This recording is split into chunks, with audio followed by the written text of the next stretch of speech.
नमस्कार दोस्तों, मैं हूं राहुल पाटीदार और फिर स्वागत मेरे चैनल टेक ट्यू राहुल में। जैसे कि मैंने पहले एक वीडियो बनाया था कोपा टेट क्वेश्चंस का, और आपका जो पेपर हुआ उसमें पता चला कि जो एम्प्लॉयबिलिटी का पेपर है वो अलग से होगा।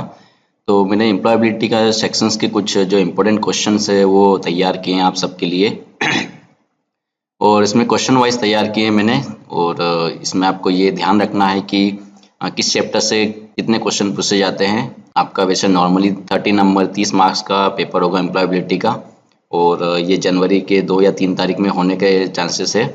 जैसे कि हमारे पास न्यूज़ आई है अभी 3 या 4 दिन में आपके एडमिट कार्ड भी एम्प्लॉयबिलिटी के आ जाएंगे। तो इसमें देख लेते हैं कि एम्प्लॉयबिलिटी में आपको कौन कौन से जो आपके टॉपिक्स है और उसके कितने क्वेश्चन आपको पूछे जाते हैं। जैसा कि आप यहाँ पर देख पा रहे हैं कि जो सबसे पहला चैप्टर है इंग्लिश लिटरेसी, उसके 3 क्वेश्चन पूछे जाते हैं। उसके बाद है आईटी लिटरेसी यानी कि आईटी साक्षरता, इसके 5 प्रश्न। कम्युनिकेशन स्किल के 4 प्रश्न। एंटरप्रेन्योरशिप यानी उद्यमिता के 5 प्रश्न। प्रोडक्टिविटी के 3 प्रश्न। ऑक्यूपेशनल सेफ्टी के 3 प्रश्न। श्रम कल्याण के 5 प्रश्न और क्वालिटी गुणवत्ता के 3 प्रश्न। इस तरह कुल 30 प्रश्न पूछे जाते हैं आपसे एम्प्लॉयबिलिटी के पेपर में। और यहाँ पर जो मैंने ये वीडियो बनाया है उसमें आपका क्वेश्चन नंबर 1 से 50 तक क्वेश्चन है, जो कि आपके 1, 2, 3 और 4 यानी कि 4 चैप्टर को कवर करता है। इसके बाद जो वीडियो आएगा उसमें जो बाकी के 4 चैप्टर रहेंगे उसके क्वेश्चंस रहेंगे। तो हम स्टार्ट करते हैं स्टार्टिंग के 4 चैप्टर से। आपकी जो एम्प्लॉयबिलिटी की बुक है उसके अंदर जो पहला चैप्टर है वो है बिहेवियर स्किल, जो कि कम्युनिकेशन स्किल का ही हिस्सा है। तो ये दोनों जो पहला आपका चैप्टर है वो इसी के अंदर आपके क्वेश्चन इंक्लूड रहेंगे। तो इसको स्टार्ट करते हैं। आपको ध्यान रखना है सभी क्वेश्चंस के बारे में अच्छे से पढ़ लीजिएगा। स्टार्टिंग के 4 चैप्टर है आपके। तो सबसे पहला जो आपका क्वेश्चन है वो है, इनमें से क्या जे की ध्वनि उत्पन्न करता है, यानी कि इनमें से किस वर्ड को पढ़ने पर आपको जे की ध्वनि सुनाई पड़ती है। तो सबसे पहला जो ऑप्शन है जिन, इसको पढ़ते हैं गेम, गैप एंड गो, यानी कि ये सब ग से स्टार्ट होते हैं और आपके जो GIN है जिन, यानी कि ये जे से स्टार्ट होता है। तो आपका आंसर आएगा ए जिन।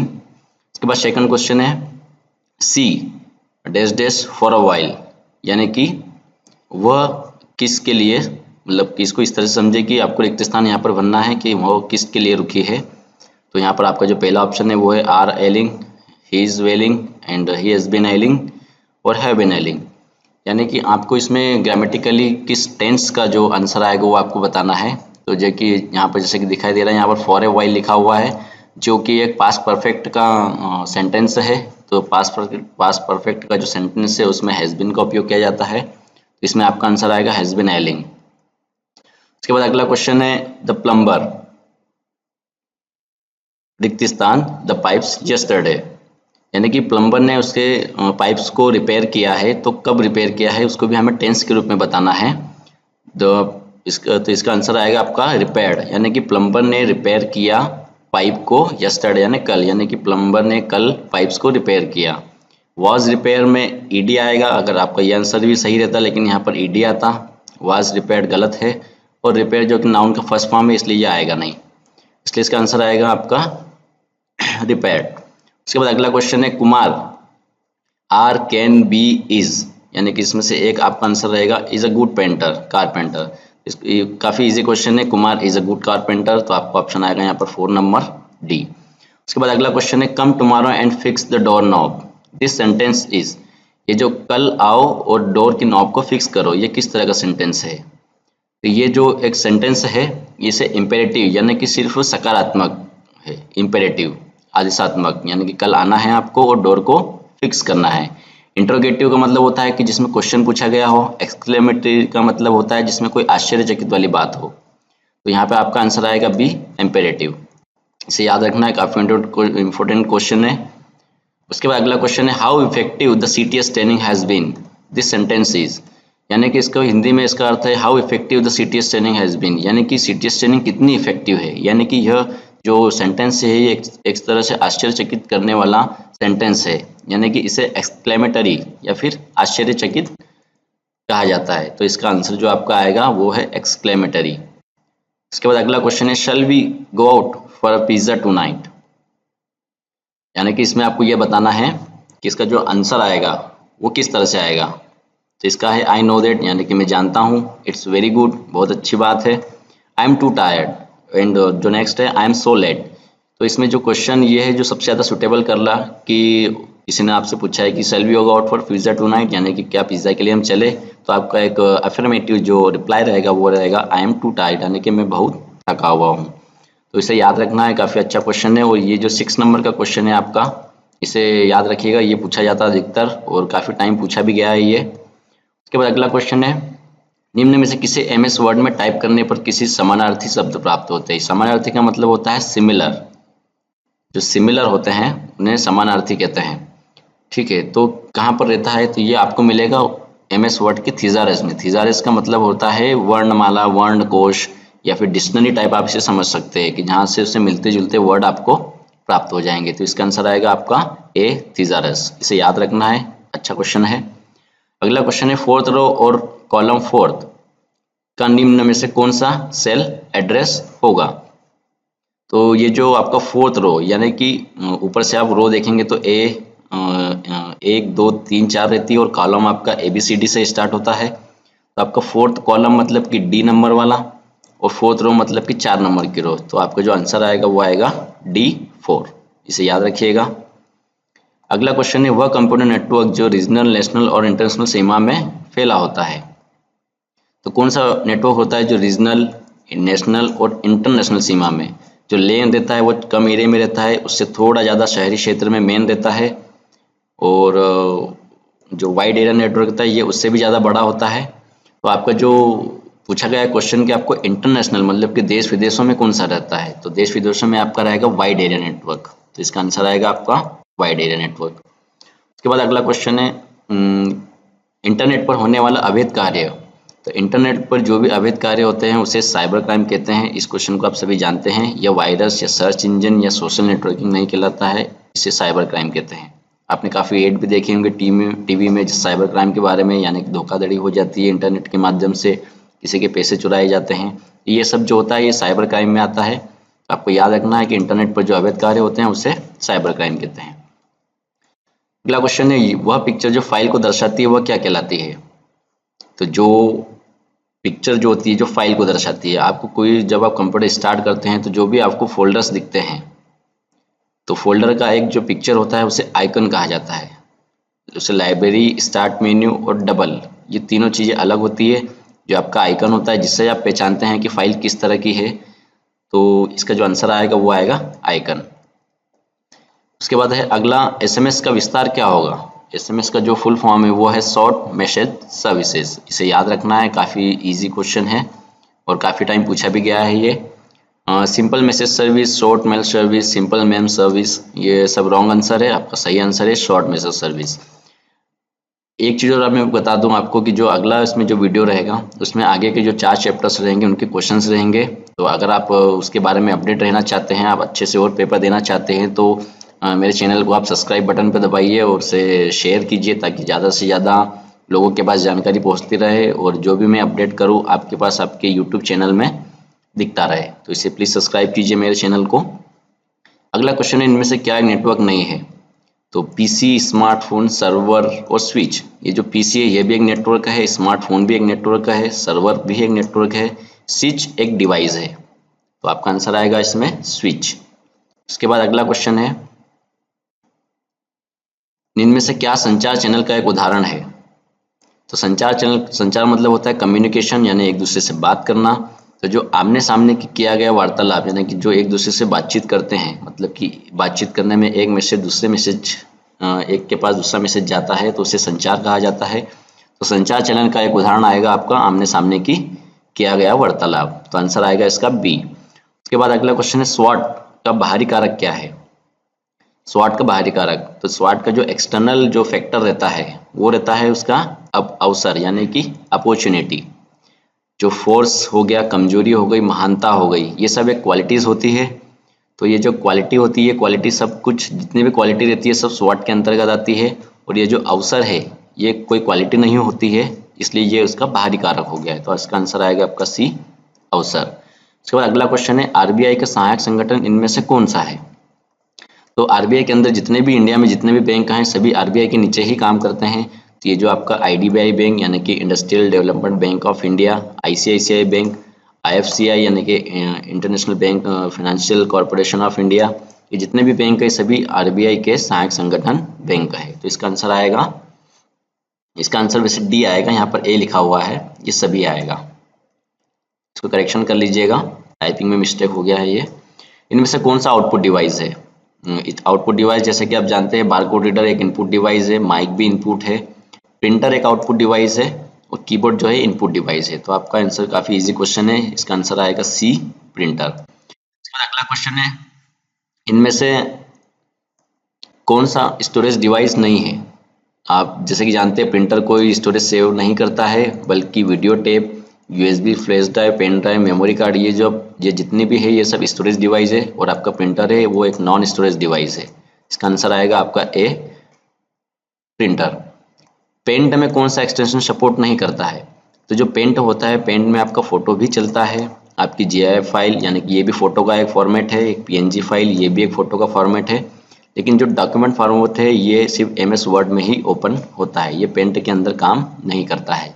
तो जो आपका क्वेश्चन है उसके अनुसार आंसर आएगा आपका B.doc यानी कि डॉक्यूमेंट फाइल। अगला क्वेश्चन है, कॉपी किए गए डाटा को पेस्ट करने हेतु कौन सा शॉर्टकट की प्रयुक्त की जाती है? तो डाटा को पेस्ट करने के लिए Ctrl+V प्रयोग किया जाता है। Ctrl+A जो होता है वो सिलेक्ट ऑल, Ctrl+C का मतलब है कट करना डाटा को, और Ctrl+C होता है कॉपी करना। यहाँ पर टाइपिंग मिस्टेक है, आप इसे करेक्शन कर लीजिएगा। इसका आंसर आएगा Ctrl+V यानी कि पेस्ट करना। उसके बाद अगला क्वेश्चन है, ये काफ़ी इंपॉर्टेंट क्वेश्चन, इसे याद रखिएगा कि जो संचार शब्द है यानी कि जो कम्युनिकेशन शब्द है वो लैटिन भाषा के किस शब्द से उत्पन्न हुआ है? तो आपको याद रखना है कम्युनिस, यह एक लैटिन वर्ड है कम्युनिस, जहाँ से बनकर कम्युनिकेशन आया है या फिर वो शब्द उत्पन्न हुआ है, तो इसे याद रखना है आपको। उसके बाद अगला क्वेश्चन, संचार के कितने प्रकार होते हैं? तो संचार के 3 प्रकार होते हैं। सबसे पहला प्रकार है वर्बल, नॉन वर्बल और ओरल, यानी कि मौखिक, लिखित और सांकेतिक भाषा, 3 तरह के संचार होते हैं। तो इसका आंसर आएगा आपका 3। उसके बाद अगला क्वेश्चन है, शाब्दिक लिखित संचार का प्रयोग भूतकाल में किसी घटना के विषय में लिखकर बताया जाता है, यानी कि संचार भूतकाल में मतलब पहले किसी घटना का जो विषय होता है वो किस तरह लिखकर बताया जाता है। तो जैसे कि आप जानते हो कि जो पहले जो कोई भी घटना होती थी तो उसे रिपोर्ट या फिर ईमेल या फिर पत्र, ये तीनों तरीके हैं जिनसे उन घटनाओं के बारे में बताया जाता है। उसके बाद अगला क्वेश्चन है, साक्षात्कार यानी कि इंटरव्यू के समय प्रवेश करना चाहिए।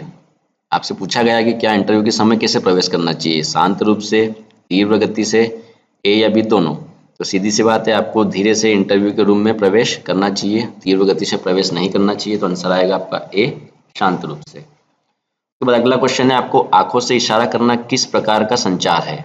आंखों से इशारा, मौखिक का मतलब होता है कि किसी चीज को बोलकर बताना, वाचिक होता है मतलब किसी चीज को पढ़कर बताना, नॉन वर्बल का मतलब होता है ना तो मौखिक ना ही लिखित, यह सिर्फ इशारों के द्वारा या फिर हाथों के गेस्चर्स, यानी कि कोई जो विकलांग व्यक्ति जो रहते हैं, जो आँख या नाक कान से जो होते हैं या फिर बोलने में सक्षम नहीं रहते हैं, वो जो इशारों से बात करते हैं तो उसे जो कम्युनिकेशन होता है उसे नॉन वर्बल कहा जाता है।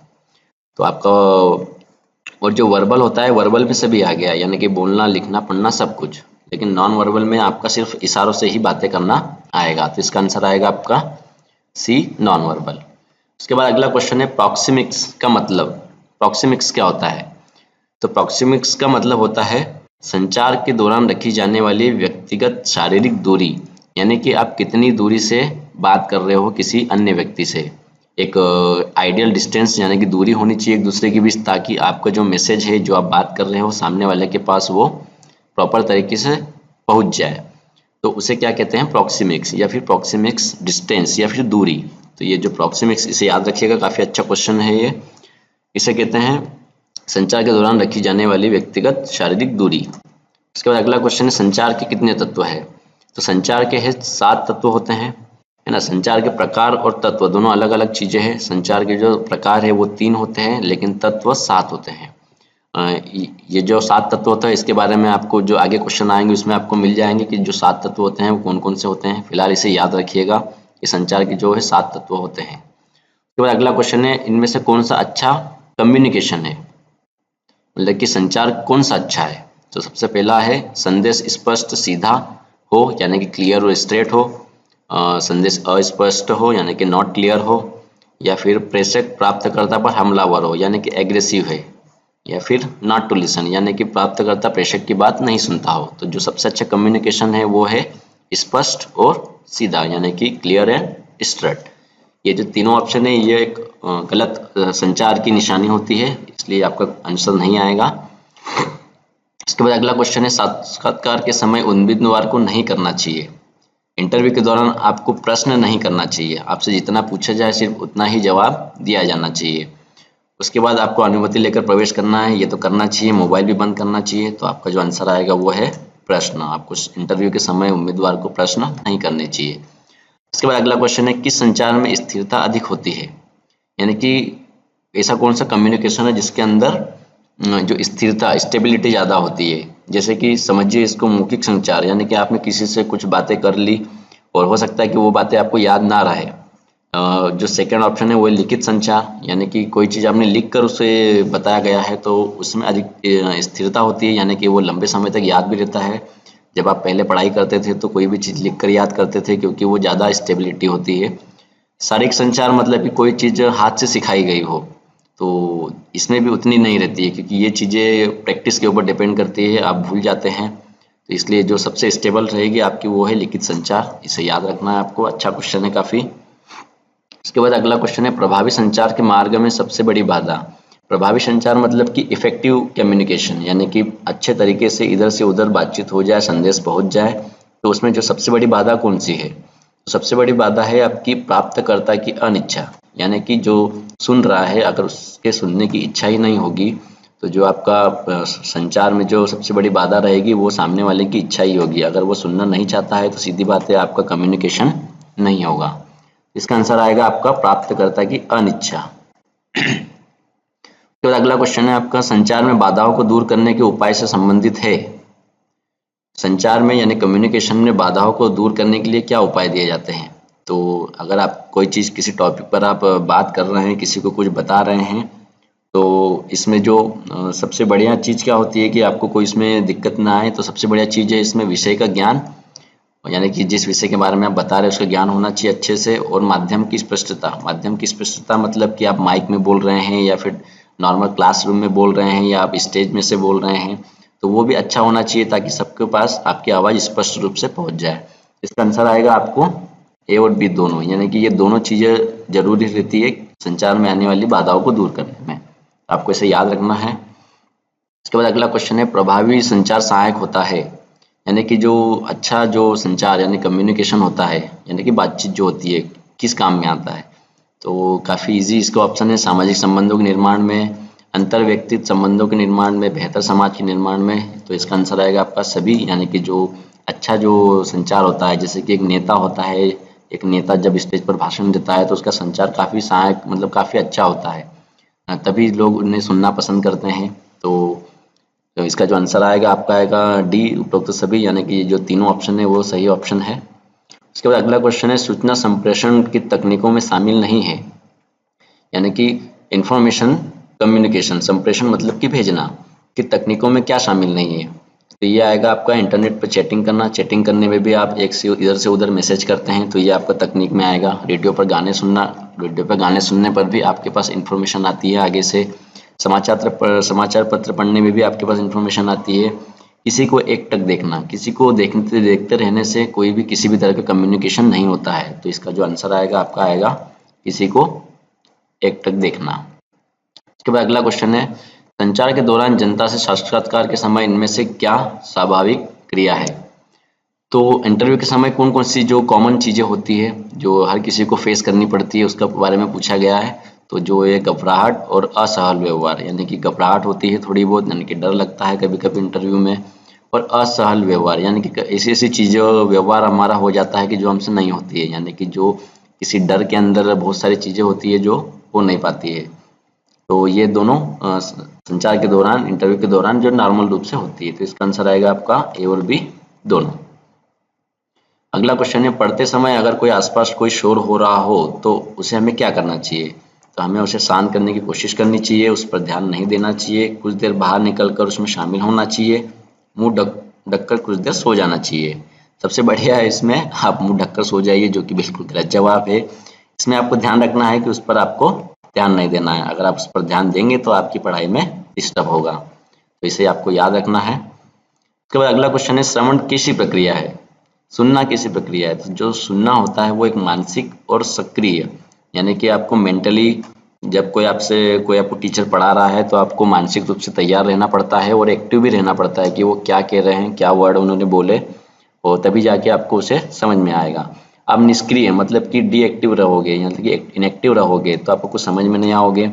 एकाग्रता भी जरूरी होती है, बट एकाग्रता से अगर कोई चीज़ सामने वाला ऐसी चीज़ बता रहा है जो आपको समझ में ही नहीं आ रही हो, तो उसमें आपको एकाग्रता काम नहीं देती है। वहाँ पर आपको मेंटली रूप से और उसे एक्टिव रहकर ही समझना पड़ेगा। तो आपको जो श्रवण या फिर लिसनिंग जो होती है वो एक मानसिक एवं सक्रिय प्रक्रिया है, इसे याद रखना है। लिसनिंग के कितने प्रकार होते हैं? तो आपको याद रखना है लिसनिंग के 4 प्रकार होते हैं। ये चारों प्रकार के बारे में आपको आगे क्वेश्चन आएगा, उसमें पता चल जाएगा कि active listening, passive listening, affirmative and narrative listening, 4 तरह की लिसनिंग होती है। तो आपको याद रखना है इसे, काफ़ी अच्छा क्वेश्चन है, कई बार पूछा गया है आपको। उसके बाद अगला क्वेश्चन है, श्रवणता में पूर्ण संदेश का रूप से सजग होकर ग्रहण करना क्या कहलाता है? श्रवणता यानी कि लिसनिंग में जब कोई चीज़ आप कोई बात सुन रहे हो तो उसे पूर्ण रूप से सजग होकर सुनना क्या कहलाता है? तो इसे कहते हैं इफेक्टिव लिसनिंग, यानी कि सामने वाला क्या कह रहा है, क्या आपको बता रहा है, उसे आप अच्छे से सुनकर समझकर उसे याद कर रहे हैं, तो उसे क्या कहा जाता है? Effective listening. किसी भी चीज़ को करने के लिए, कोई चीज़ सीखने के लिए आपके पास इफेक्टिव लिसनिंग जरूरी होती है। कई बार क्वेश्चन ये पूछा जाता है कि सबसे अच्छी लिसनिंग कौन सी होती है? तो सबसे अच्छी लिसनिंग होती है इफेक्टिव लिसनिंग, यानी कि किसी ने कुछ बताया, कुछ पढ़ाया आपको, तो आपको वो समझ में आ रहा है, आप उसे सीख भी रहे हैं। इसका आंसर आएगा आपका बी, इफेक्टिव लिसनिंग। अगला क्वेश्चन है, एक व्यक्ति को सफल होने के लिए क्या चाहिए होता है? तो एक व्यक्ति को सफल होने के लिए क्या सिर्फ मनी से सफल होते हैं, क्वालिटी से, पावर से, या इंटेलिजेंस से? तो काफ़ी अच्छा क्वेश्चन है और काफ़ी लोगों का जवाब इसमें मनी होगा कि सर पैसे हो सकते हैं तो सब कुछ कर सकते हैं, आपके पास पैसे होंगे तो पावर भी आएंगे, बट पैसे होने से आपके पास क्वालिटी और इंटेलिजेंट या फिर इंटेलिजेंसी नहीं आएगी।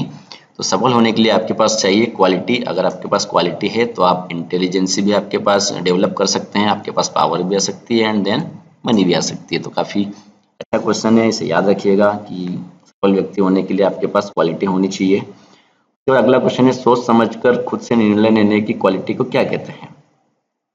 यानी कि खुद से सोच समझकर खुद से निर्णय लेने की क्वालिटी क्या कहलाती है? सेल्फ अवेयरनेस जो है वो खुद की जागरूकता के बारे में, सेल्फ अवेयरनेस यानी कि स्वयं जागरूकता होती है कि हमें क्या करना है, क्या नहीं करना है, क्या सही है, क्या नहीं सही है, ये सेल्फ अवेयरनेस कहलाता है। सेल्फ बिलीफ यानी कि खुद में आप क्या विश्वास रखते हो। एक आता है इंडिपेंडेंस, यानी कि अस्वतंत्रता, यानी कि कोई आप डिसीजन ले रहे हैं तो वो सिर्फ स्वतंत्र होकर, मतलब कि किसी के ऊपर डिपेंड ना होकर आप स्वयं वो डिसीजन ले रहे हो। तो इसका जो आंसर आएगा, सोच समझकर खुद से निर्णय लेने की क्वालिटी इंडिपेंडेंस कहलाती है। इसे याद रखिएगा, अच्छा क्वेश्चन है। तो अगला क्वेश्चन है, एनआईसी का संक्षिप्त रूप। तो आपको इसे याद रखना है, ये एक एनआईसी और एक आपका स्वॉट, ये बहुत बार पूछा गया है, बहुत ही अच्छा क्वेश्चन है, इसे याद रखिएगा। तो एनआईसी का जो फुल फॉर्म है नेट इंटरेस्ट कॉस्ट, इसे याद रखना है आपको, नेट इंटरेस्ट एंड कॉस्ट। और आपका जो स्वॉट एनालिसिस का जो स्वॉट का जो फुल फॉर्म है ये पूछा जाता है, तो इसे याद रखना है। जरूरी नहीं है कि आपसे यही क्वेश्चन पूछा है, आपसे ये भी पूछा जा सकता है कि स्वॉट के अंदर ओ का क्या मतलब है, या फिर टी का क्या मतलब है, डब्ल्यू का क्या मतलब है। तो आपको इसे याद रखना है कि स्वॉट में एस का मतलब होता है स्ट्रेंथ यानी ताकत, डब्ल्यू मतलब होता है वीकनेस यानी कि कमजोरी, ओ का मतलब होता है अपॉर्चुनिटीज यानी कि अवसर, और टी का मतलब होता है थ्रेट यानी कि खतरे। यानी कि स्वॉट का जो फुल फॉर्म आएगा strength, weakness, opportunity and threats, इसे याद रखना है, बहुत इंपॉर्टेंट क्वेश्चन है। और एक इंपॉर्टेंट क्वेश्चन यह भी है कि ये 4Ps का मीनिंग, यानी कि जो आपके 4P होते हैं उन चारों P का अलग अलग मतलब क्या होता है। तो इसका ऐसे आपको याद रखना है, इसका मतलब होता है प्रॉमिस, पिक्चर, प्रूफ, पीच, इसे याद रखना है। आपसे ये भी पूछ सकता है कि 4P के अंदर जो 3rd P है उसका मीनिंग क्या है, तो आपको याद रखना है कि जो 3rd P है उसका मीनिंग है प्रूफ। 1st P का मीनिंग क्या है, तो आपको याद रखना है प्रॉमिस।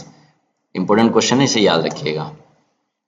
उसके बाद अगला क्वेश्चन है, एक संस्था का उत्पादन किसके बराबर होता है? तो एक जो संस्था का उत्पादन तब होगा या फिर उत्पादन अधिक तब होगा या फिर फायदे में तब होगी जब वो जितनी यूनिट बनाती है उससे कहीं ज़्यादा यूनिट बाहर बेचती है। यानी कि जैसे कि आपने किसी कंपनी ने 200 आइटम बनाए हैं या फिर 200 आइटम के लिए सामान खरीदा है, लेकिन जो उसने सामान इसको इस तरह से समझिए, काफ़ी इजी आप समझ जाएंगे कि किसी कंपनी ने जो कच्चा माल खरीदा है 200 साइकिल बनाने के लिए, तो उसने 200 साइकिलों का कच्चा माल खरीदा, लेकिन उन्होंने खुद का दिमाग लगाकर उनसे 300 साइकिलें बनाई है। तो ये जो 200 के ऊपर जो 300 साइकिलें बना रहे हैं, मतलब 100 साइकिलें जो ज़्यादा बना रहे हैं, वही क्या कहलाएगी? संस्था का उत्पादन, यानी कि इतना उनको फायदा होगा। तो हमेशा फार्मूला यही रहेगा कि आउटपुट बटे इनपुट, यानी कि जितना उसमें लगाया है और उसके ऊपर बटे में जो ऊपर आएगा वो आएगा आउटपुट, कितना उसे मिला है। हमेशा आउटपुट ज़्यादा रहना चाहिए, तभी जाके कंपनी फायदे में रहेगी। अगर आउटपुट इनपुट से कम रहेगा तो कंपनी घाटे में रहेगी। तो आपको इसे याद रखना है। अच्छा क्वेश्चन है। उसके बाद है, क्या उत्पादकता को प्रदर्शित करता है, मतलब कि प्रोडक्शन को कौन प्रदर्शित करता है? तो पहला है श्रमिकों की संख्या, ऊर्जा की खपत, उत्पादित वस्तु प्रदान की गई सेवा। तो प्रोडक्शन किस पर डिपेंड करता है? अगर आपके पास 1000 श्रमिक है लेकिन काम कुछ नहीं करते हैं तो आपका प्रोडक्शन नहीं होगा। अगर आप दिन भर बिजली जला रहे हैं, मशीनें चला रहे हैं, लेकिन प्रोडक्शन नहीं हो रहा है तो वो किसी काम का नहीं है। बट उत्पादित वस्तु और प्रदान की गई सेवा, अगर आप की कंपनी कोई वस्तु को कंटिन्यू उत्पादित कर रही है या फिर कोई सर्विस प्रोवाइड कर रही है, तो वही उस कंपनी की क्या कहलाती है? उत्पादकता या प्रोडक्शन। तो इसे आपको याद रखना है। अच्छा क्वेश्चन है। इनमें अगला क्वेश्चन है, इनमें से क्या उत्पादकता के संबंध में आउटपुट को दर्शाता है? तो इस क्वेश्चन पूछा गया कि प्रोडक्टिविटी के संबंध में आउटपुट क्या होता है। तो आउटपुट क्या होता है, अभी जस्ट ऊपर आपको क्वेश्चन में बताया कि जो उत्पादित वस्तु या फिर प्रदान की गई सेवा, ये जो आप वस्तु का उत्पादन कर रहे हैं यही आपका आउटपुट कहलाता है। जैसे कि मैंने पिछले क्वेश्चन में बताया कि आप कितना कच्चा माल ले रहे हो और कितना आप बना रहे हो, तो उसे आउटपुट कहते हैं। वही आपका क्या होता है? प्रोडक्शन होता है। इसका आंसर आएगा आपका ए, उत्पादित वस्तु प्रदान की गई सेवा। अगला क्वेश्चन है, उत्पादकता बढ़ाने पर श्रमिकों को मिल सकता है, यानी कि जो मजदूर होते हैं, श्रमिक होते हैं, उन्हें क्या मिलेगा अगर प्रोडक्शन बढ़ता है? तो सीधी बात है, दंड तो मिलेगा नहीं, आधी मजदूरी भी नहीं मिलेगी, क्योंकि अगर आप प्रोडक्टिविटी बढ़ा रहे हैं तो सीधी बात है कमाई में वृद्धि के साथ साथ कार्य घंटों में कमी होगी, यानी कि मजदूरों की कमाई में भी वृद्धि होगी और उनके जो वर्किंग आवर होते हैं उनमें कमी भी होगी। तो इसका आंसर आएगा आपका सी। अच्छा क्वेश्चन है, इसे याद रखिएगा। और जो आपका सबसे लास्ट क्वेश्चन है वो है, उत्पादकता में कमी होने से क्या होगा?